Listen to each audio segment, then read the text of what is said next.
दोस्तों एक बहुत बड़ी खबर सामने आ रही है। गुलाम हैदर जो काफ़ी दिनों से मुफलिसी और गरीबी के दौर से गुजर रहा था और साल भर से काम ना करने के कारण पैसों की तंगी की वजह से उसने अपना आशियाना बेच दिया है। ये वही आशियाना था जिसमें उसके बच्चे पैदा हुए थे, उसका निकाह भी यहीं पे हुआ था, जिसको यहाँ पे उसने बेच दिया है। तो हम उसी घर में मौजूद हैं और यहाँ पे जो नए ओनर हैं जिन्होंने ये मकान ख़रीदा है वो आ चुके हैं और अभी गुलाम भी आएगा यहाँ पे, हम उससे भी बात करवाएंगे। लेकिन बातचीत की शुरुआत करने से पहले आप लोगों के लिए एक सवाल, आपको क्या लगता है क्या गुलाम हैदर अपने मकसद पे कामयाब होगा? अगर आपका जवाब है हाँ तो तुरंत येस लिख दीजिए, अगर आपका जवाब है नहीं तो तुरंत नो लिख दीजिए। बीसी सेंटर को तुरंत सब्सक्राइब कर दीजिए, वीडियो को लाइक कर दीजिए, वीडियो के आखिरी तक बने रहिए। आइए दोस्तों चलते हैं, बातचीत करवाते हैं आपकी। भाईजान सलाम वालेकुम। वालेकुम अस्सलाम। क्या बात हो सकती है आपसे? बिल्कुल होगी, बैठिए। क्या हाल है भाईजान? बढ़िया है। आपका नाम जान सकते हैं? हमारा नाम है जब्बार अली खान। जब्बार अली खान। 63 से लोग मुझे कहते हैं शेरे मुल्तान। मेरे बाप दादा थे सुल्तान। शेरे मुल्तान। हाँ। तो भाईजान गुलाम से बात हो सकती है? हाँ, क्यों नहीं हो सकती है? अभी हमने उसको पूरे पैसे दिए ही नहीं है, अभी आता होगा पैसे लेने के लिए। अच्छा, अभी आने वाला है? हाँ। अच्छा, वैसे आप काम क्या करते हैं भाईजान? एक बात बताइए, शेर क्या करता है? शिकार करता है। हम भी शिकार ही करते हैं। शिकार करते हैं क्या मतलब? जैसे जंगलों में शिकार करता है शेर, हाँ। वो अपने खाने के लिए करता है। हाँ। और हम मशहूर चीज़ों का शिकार करते हैं। मशहूर चीज़ों का मतलब जो चीज़ मशहूर होती है उसे हम छीन लेते हैं। मतलब जो ज़्यादा फेमस हो जाती हाँ, है। वो फिर मेरी हो जाती है। अच्छा, मतलब गुलाम ज़्यादा फेमस हो गया। हाँ, तो उसकी हमने प्रॉपर्टी खरीद ली। आपने खरीद ली? हाँ, हमने उसको ऐसा ऑफर दिया कि वो मना ही नहीं कर पाया।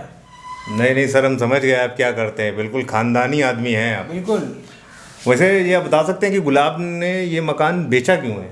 देखिए, गुलाम ने मकान यूँ बेचा, एक गांव था। हाँ। और उस गांव में एक लड़का रहता था। ठीक है। और उसी के मोहल्ले में एक लड़की भी रहने आई, पड़ोसी के यहाँ। हाँ ठीक है। अब उस लड़के को उस लड़की से प्यार हो गया। ठीक है।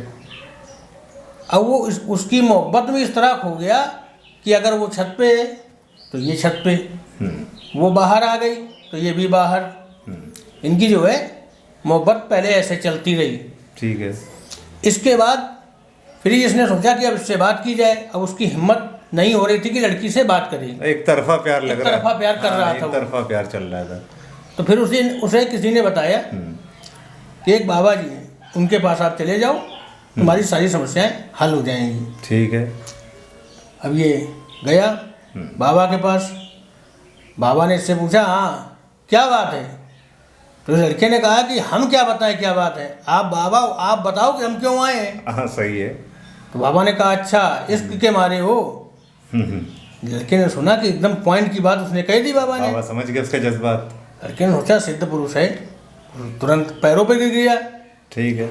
अब वहाँ पर पैरों पे गिर गया। इसके बाद कहने लगा, अब आप ही हमारी नैया पार लगाएं, जो भी करना है आपको ही करना है, आप हमें कोई ना कोई ऐसा उपाय बताएं जिससे वो हमें मिल सके।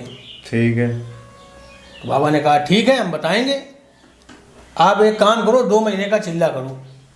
चिल्ला मतलब काला जादू? काला जादू। काला जादू। हाँ। अच्छा ठीक। अपने घर में एक एकांत जगह ढूंढ के चौक से एक दायरा बना लो। दायरा मतलब बाउंड्री, मतलब एक हाँ, एक निशान बना लो, उसके अंदर तुम्हें रहना है। ठीक है।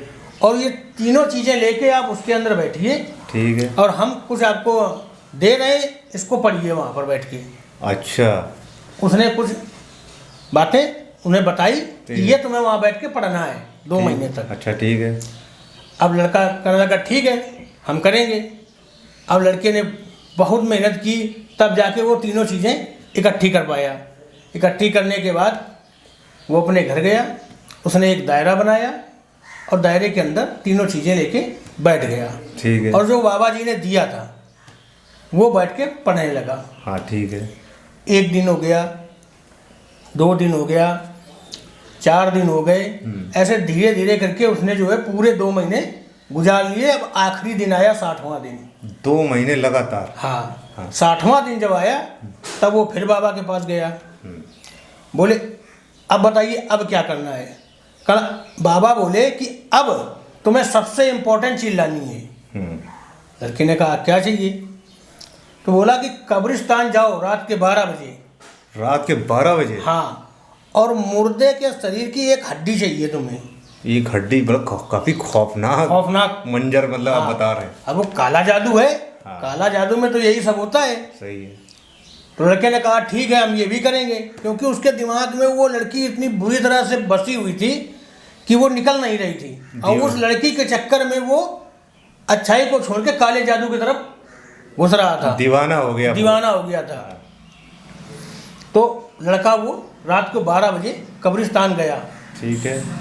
और वहां से एक हड्डी का टुकड़ा अपनी जेब में डाल के ले आया। हड्डी का टुकड़ा भी ले आया? हाँ, और जाके उस दायरे में बैठ गया, और जो पाठ बताया था बाबा ने, वो बैठ के वहाँ पढ़ने लगा। ठीक है। और जैसे ही उसका पूरा समय पूरा हुआ, 2 महीने मतलब 60 दिन पूरे हुए, तो उस दायरे के बाहर से आवाज़ आई कि तुम्हें जो चाहिए वो उठा लो, दायरे से बाहर आओ। अब इस लड़के ने आंखें खोली तो देखा दायरे के बाहर ढेर सारा रुपया, सोना चांदी सब पड़ा है। अच्छा। और आवाज़ आई तुम्हें जो चाहिए वो ले लो, लेकिन दायरे से बाहर आओ। हाँ ठीक है। अब लड़के के दिमाग में तो बसी हुई थी वो लड़की। अच्छा, हाँ सही है। तो लड़के को तो रुपया पैसा चाहिए नहीं था। उसने कह दिया देखो मुझे ये सब कुछ नहीं चाहिए, रखो अपने पास। इसके बाद फिर वो आंख बंद करके बैठ गया। इसके बाद उसके अब्बा वजूद आ गए। अब्बा भी आ गए उसके? अब्बा आ गए। हाँ। दायरे के बाहर ही। अच्छा। और उसको गालियां दे रहे हैं कि तू यहाँ बैठ के क्या कर रहा है, और तुम्हें पढ़ाया लिखाया, इसलिए पढ़ाया लिखाया है। बहुत ही वाजिब बात है। हाँ, चलिए बाहर निकलिए दायरे से। अब लड़के ने आँख खोल के देखा कि अब्बा वजूद हैं, गालियाँ दे रहे हैं। लेकिन फिर उसके दिमाग में ये ख्याल आया कि अगर हम दायरे से बाहर निकल गए तो फिर लड़की मिलने वाली नहीं।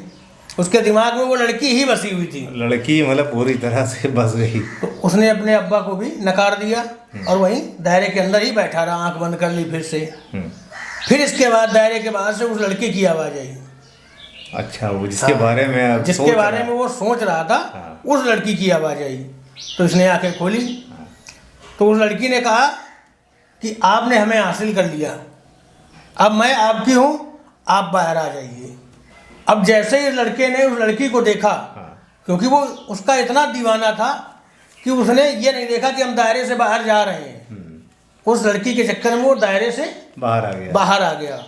और जैसे ही वो दायरे से बाहर आया उसका दिमाग पलट गया। अच्छा, वो पागल हो गया। और दायरे के बाहर कोई नहीं था। अच्छा, वो सिर्फ एक सय थी। इससे रही तो उसको अपने अब्बा की बात मान लेनी चाहिए थी। नहीं, आपको क्या लगता है अगर अब्बा की बात मान लेता तो क्या वो बच जाता? तब भी वो पागल होता, क्योंकि वो तो सय थी। अच्छा, वो रूप बदल बदल के कभी रुपया, कभी सोना, कभी चांदी, कभी उसके अब्बा, कभी वो लड़की बन के आ रही थी, क्योंकि वो काला जादू कर रहा था। तो वहाँ पर हकीकत कुछ नहीं थी, वो सारा खेल उस सय का था। तो जनाब, जैसे वो लड़की उस लड़के के दिमाग में जैसे बसी हुई है, वैसे गुलाम के भी दिमाग में वो औरत बसी हुई है, हमें लग रहा है, तभी मकान बेचा है। गुलाम के दिमाग में औरत नहीं बसी है, उसके दिमाग में खंबा बसा हुआ है। खंबा मतलब क्या? शराब की बात कर रहे हैं? शराब की बात कर रहे हैं। ले गुलाम भाई आ भी गए। आओ गुलाम भाई आ गए। भाईजान, एक खंबे का जुगाड़ कर दो। खंबे का क्या? तुम पूरा पेमेंट ले जाओ अपना। नहीं, बस 1000 रुपये दे दो। ठीक है, चलो बाहर चलो, अभी हम आते रहते हैं पैसा। ठीक है, दे दो। जनाब, ये कौन है? गुलाम शेख है। गुलाम शहर नहीं, गुलाम हैदर की बात कर रहे हैं। गुलाम हैदर से मैं क्या लेना देना है? सीमा वाला। गुलाम हैदर से मैं कोई लेना देना नहीं है। गुलाम शेख है, इनका मकान हमने लिया है। आप इनकी बात कर रहे थे? इन्हीं की तो बात कर रहे थे। देखो खंबे का शौकीन है, एक दारू के चक्कर में इसने अपना मकान बेच दिया है। हमें लगा कि गुलाम हैदर की बात आप कर रहे हैं। आप एक काम करिए, आप यहाँ से जाइए, वरना हम तुम्हारा भी घर खरीद लेंगे। अच्छा, देना पड़ जाएगा। जा रहे निकलिए आप। चलिए। तो दोस्तों, थोड़ा सा गलत फहमी हो गई थी, जिसके कारण मैं गलत जगह पे आ गया था। बाकी इस वीडियो को ज़्यादा सीरियस लेने की ज़रूरत नहीं है। बाकी बने रहिए आपके अपने शो बीसी सेंटर में। मिलेंगे अगले एपिसोड में नई बीसी के साथ।